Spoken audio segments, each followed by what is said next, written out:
마케터 자기소개서나 면접을 대응하는 친구들이 많이 하는 실수를 이 친구도 하고 있어. 뭐냐면 결국 다 안녕, 자소서 클라우드의 권준영이야. 지난 여러 사례들을 좀 보면서 내 스펙, 그 다음에 내가 희망하는 기업에 맞춰서 어떻게 좀 취업 전략을 짜야 되는지에 대해서 조금 세밀하게 살펴봤다, 그지? 마케팅과 관련돼서 다소 포괄적인, 근데 누구나 이 경험할 수 있는 그런 일반적인 스펙을 가진 학생들 걸 좀 보면서 너는 그리고 우리는 어떤 준비를 해야 되는지에 대해서 좀 제대로 한번 살펴보려고 그래. 그래서 지금부터 스펙을 한번 뜯어보고 또 자기소개서 면접에서 어필한 부분도 뜯어보면서 한번 제대로 대응할 수 있는 전략을 짜보자고. 그럼 한번 시작해볼까?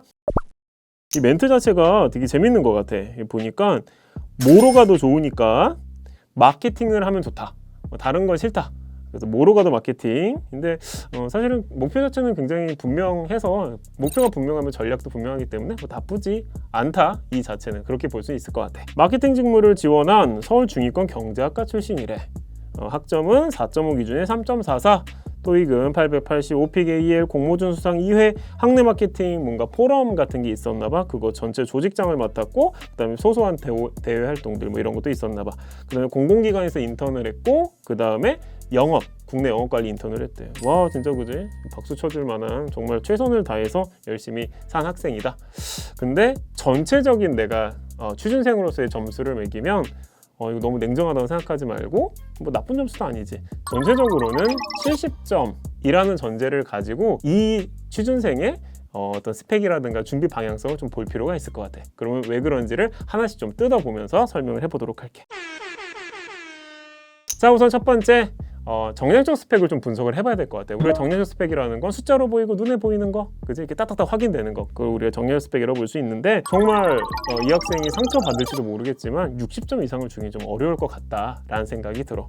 왜 그러냐면 열심히 되게 잘 살았거든. 잘 살았는데 크게 두 가지에서 어쨌든 걸리는 건 사실이야. 첫 번째는 어쨌든 우리가 마케팅이라는 걸 설명하는 데 있어서 경제학이 유리한가를 보면 그건 잘 모르겠어.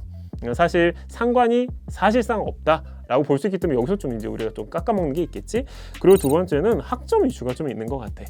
모든 직무가 다 학점이 민감한 건 아니거든. 근데 마케팅이라고 하는 직무의 속성상 그래도 기본적인 우리 일반적으로 3.7에서 3.8에서 4에 육박한다라고 하는 요 선에서 꽤 미달돼 있잖아. 열심히 살았음에도. 그렇다 보니까 전체적으로는 평균을 살짝 웃도는 수준이라고 평가하는 게 좋을 것 같아. 그래서 정량적 스펙 관점에서는 요 정도 평가가 가능하겠다라는 의견을 줄 수 있을 것 같고, 자, 두 번째는 좀 이를 정량적 말고 쌓아온 경험적 관점으로 볼 수 있겠지? 요 정도로는 한 75점 정도 볼 수 있을 것 같아.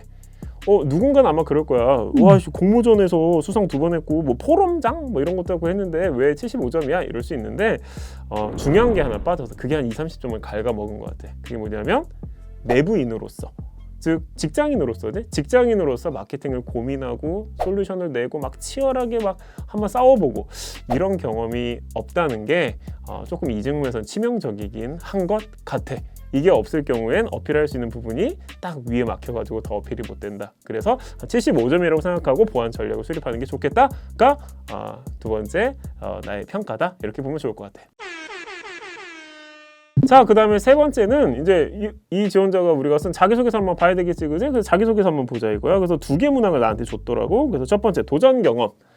약간 이런 식으로 썼나 봐, 그지? 요약해서 보면 저는 마케팅 포럼장을 하는 과정을 통해 빅데이터라고 하는 새로운 이슈에 뛰어들어 성과를 낸 경험이 있습니다 하면서 이 마케팅을 포럼장을 왜 하게 됐는지, 그 다음에 빅데이터 이슈를 새롭게 어떻게 건드렸는지 뭐 이런 걸 설명을 쫙 했다고 하더라고. 그 다음에 성장 과정은 또 이렇게 썼대. 저는 제대로 된 마케터로서 성장하기 위해 3가지 과정을 거쳤다. 그래서 첫 번째는 무슨 과정, 두 번째 무슨 과정, 세 번째 무슨 과정 이렇게 거쳤다라고 썼더라고. 자기소개서에 대한 평가는 한 80점 정도로 주는 게 맞다고 생각해. 왜냐면 자기소개서라는 건 일단 2가지식으로 어떤 걸 딱 전달하냐 그걸 보고 우리가 쉽게 판단할 수 있기는 하지. 일단 잘 쓴 자소서고 잘 접근한 자소서인 것 같아. 뭐 이렇게 더구나 경험이 적지 않다 보니까 잘 썼다고 볼 수 있는데, 문제는 약간 2개 문항에서 요구하는 거에서 조금 핀트가 약간 어긋난 건 사실인 것 같아. 자, 우선 첫 번째 도전 경험 같은 경우에는 기업의 의도가 뭘까? 진짜 뭐 이것까지 했다고? 뭐 설마 그지? 그 대기업이나 그런 데서 그걸 원할까? 그렇게 보기 좀 어렵다는 거지. 도전 경험에서 제일 중요한 거는 그래서 너한테 도전이 뭔데? 너한테 도전 정신은 뭐니? 뭐 누군가한테 시간을 많이 쏟아붓는 걸 수도 있을 것이고, 누군가는 뭐 자원을 활용하는 걸 수도 있을 것이고, 누군가는 뭐 주변에 물어보는 걸 수도 있겠지. 그러니까 도전 정신이 뭔지에 대한 설명을 좀 잡고 그 언급을 넣어가면서 진행했어야 되는데, 아마 요 글 전개로는 그게 없고 저 이게 최고였어요. 이랬을 가능성이 높아서 조금 점수가 깎였다. 자, 두 번째 성장 과정은 이 글 자체 되게 좋지. 세상에 3단계로 마케터 성장 과정을 쓰다니 정말 놀라운 일이다, 그지? 참 좋은 일인데 문제는 성장 과정이라는 문항 자체가 기본적인 속성 자체는 너의 가치관, 너의 삶의 신념, 삶의 방향성이 어떻게 변화돼야 하는지 설명해봐의 목적이 강하다 보니까 약간 이렇게 기술을 하게 되면 결국 전체적인 문항 조화상 좀 어려움을 겪지 않았을까라는 견해가 있어. 자, 그 다음에 마지막으로 우리 네 번째 면접 답변을 한번 보자고. 그래서 두 가지를 나한테 좀 보여줬더라고. 하나가 핵심 역량이나 강점을 물어보면 저는 고객의 니즈를 잘 반영하는데 강점이 있다 하고 관련 경험을 몇 줄 설명할 거래. 오케이. 그 다음에 포부에 대해서는 이렇게 설명을 하겠대. 고객이 진짜 원하는 바를 현실화하도록 하겠다.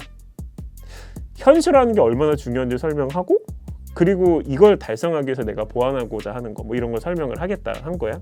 오, 전체적으로는 뭐 아마 들으면서 와, 뭐 괜찮은데 이렇게 생각하는 친구도 있을 거야 지금. 근데 이 친구한테 70점 이상 주긴 진짜 어려울 것 같아. 왜냐하면 이게 마케터 자기소개서나 면접을 대응하는 친구들이 많이 하는 실수를 이 친구도 하고 있어. 뭐냐면 결국 다 니즈야. 그냥 다 고객의 니즈를 잘 분석했다, 파악했다, 반영해서 결과 내겠다. 고객의 니즈는 너무 중요하지. 근데 이렇게 이제 중복으로 쓰이는 부분에 대해서 우리가 좀 경계를 할 필요가 있다는 거지. 그래서 나는 이렇게 제안하고 싶어. 핵심 역량에서 고객의 니즈를 잘 반영한다면서. 그럼 고객의 니즈를 잘 반영하기 위해서 어떤 것에 강점이 있다 라고 하는 그 어떤 것을 해명해야지. 누군가는 세분화일 수도 있을 것이고, 누군가는 최신화일 수도 있어. 지금 이 순간. 지금 이 순간. 자, 포부도 마찬가지야. 진짜 원하는 걸 현실화하겠다. 그럼 진짜 원하는 게 뭘까? 이걸 아예 특정하는 게 맞다고 생각해. 왜냐면 지금 기업이 어느 정도 정해졌을 거야. 면접까지 갔으면 사실 그 회사 이제 다 알 거고, 제품 뭐 서비스 뭐 그 맥락 다 알 건데, 그러면 진짜 원하는 거 이런 표현 쓰기보다 딱 정할 필요가 있지. 뭐 고객의 거리감을 좀 좁혔으면 좋겠다. 고객이 좀 친숙해졌으면 좋겠다. 이렇게 좀 딱 특정할 수 있는 키워드를 가지고 그걸 현실화하겠다. 현실화라는 단어는 되게 좋았기 때문에 그렇게 표현하는 게 좋았겠다라는 생각이 들어.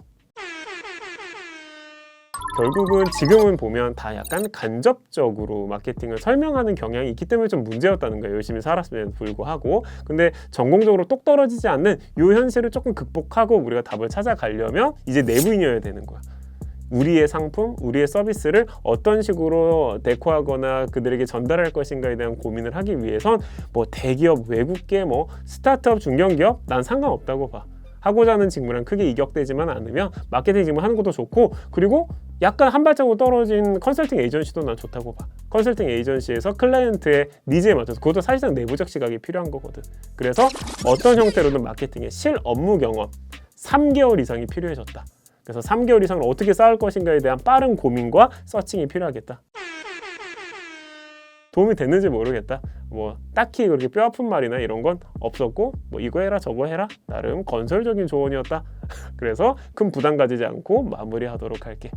자, 해커스잡 유튜브 보면은 참 좋은 영상 많아, 그지? 나 말고도 정말 훌륭한 선생님들 영상 많다. 그래서 구독과 좋아요 꾹꾹꾹 눌러서 원하는 정보 딱 그 시점에 맞게끔 가져갈 수 있도록 최선을 다해주면 좋을 것 같아. 화이팅하고 이제 제대로 된 사례로 또 만나자고. 안녕.